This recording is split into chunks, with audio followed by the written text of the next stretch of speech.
97-ാമത്തെ ദശകം. 97-ാമത്തെ ദശകത്തിൽ രണ്ടാമത്തെ ഭാഗം 5-ാമത്തെ ശ്ലോകം മുതൽക്കാണ് തുടങ്ങുന്നത്. ഈ ഭാഗം ഭാഗവത്തിൽ 12-ാമത്തെ സ്കന്ധമാണ്, ഒടുവിലത്തെ സ്കന്ധമായി. ആദ്യത്തെ ശ്ലോകങ്ങളൊക്കെ 11-ാമത്തെ സ്കന്ധം, 11-ാമത്തേക്ക് പറയാൻ വയ്യ, എന്നാലും 11-ാമത്തെ സ്കന്ധത്തിനോട് ആണ് അധികം ബന്ധപ്പെട്ട് കിടക്കുന്നത്. ഇത് 12-ാമത്തെ സ്കന്ധമായി. ഇവിടെ എന്താണ്?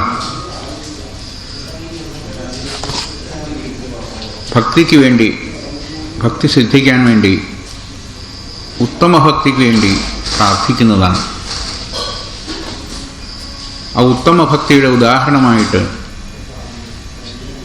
മാർക്കണ്ഡേയ ചരിതമാണ് ഇവിടെ പ്രതിപാദിച്ചിട്ടുള്ളത്. മാർക്കണ്ഡേയൻ്റെ കഥ. മൃഗണ്ഡു മഹർഷിയുടെ പുത്രനായിരിക്കുന്ന മാർക്കണ്ഡേയൻ. മാർക്കണ്ഡേയനെ മൃഗണ്ഡു പുത്രന്മാരില്ലാതെ കണ്ട് ശിവഭക്തനും വൈഷ്ണവഭക്തനുമാണ് മാർക്കണ്ഡേയൻ. രണ്ടുപേരെയും ഉപാസിച്ചുകൊണ്ടാണ് രണ്ട് പേരുടെയും അനുഗ്രഹത്തോടു കൂടി ഒരു പുത്രൻ ജനിക്കുന്നത്. അവരാവശ്യപ്പെട്ടത് എന്താണെന്ന് വെച്ചാൽ, നല്ല ബുദ്ധിമാനായിരിക്കുന്ന, പണ്ഡിതനായിരിക്കുന്ന, മഹാനായിരിക്കുന്ന ഒരു പുത്രനെയാണ് ആവശ്യപ്പെട്ടത്. അങ്ങനെ അനുഗ്രഹിച്ചു കൊടുത്തതാണ് മാർക്കണ്ഡേയൻ.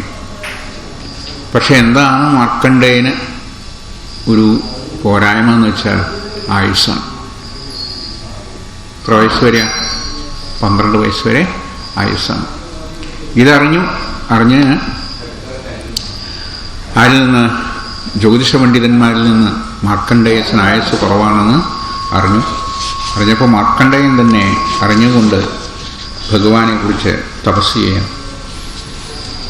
മാർക്കണ്ഡേയോ ഹി പൂർവം ഗണനിഗദിത ദ്വാദശാബ്ദായുരുച്ചൈ വത്സരം ത്വാം. അങ്ങനെ 1 വർഷം ഭഗവാനെ സേവിച്ചു. അങ്ങനെ 1 വർഷത്തെ ഭഗവത് സേവ കൊണ്ട് ഭഗവാൻ പ്രീതനായി.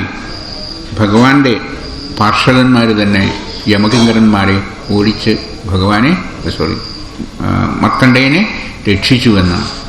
അങ്ങനെ മാർക്കണ്ഡേയൻ പിന്നെ ചിരഞ്ജീവിയായിട്ടും മാറുക. അപ്പോൾ ഭഗവത് അനുഗ്രഹം ഉണ്ടെങ്കിൽ ആയുസ് കൂടി നീട്ടാന്ന്, നിശ്ചിതമായിരിക്കുന്ന ആയുസ്സിനെ ഭഗവത് കടാക്ഷമുണ്ടെങ്കിൽ നീട്ടാന്നല്ല, ഇവിടെ മാർക്കണ്ഡേയൻ ചിരഞ്ജീവിയായി മാറിയിരുന്നു.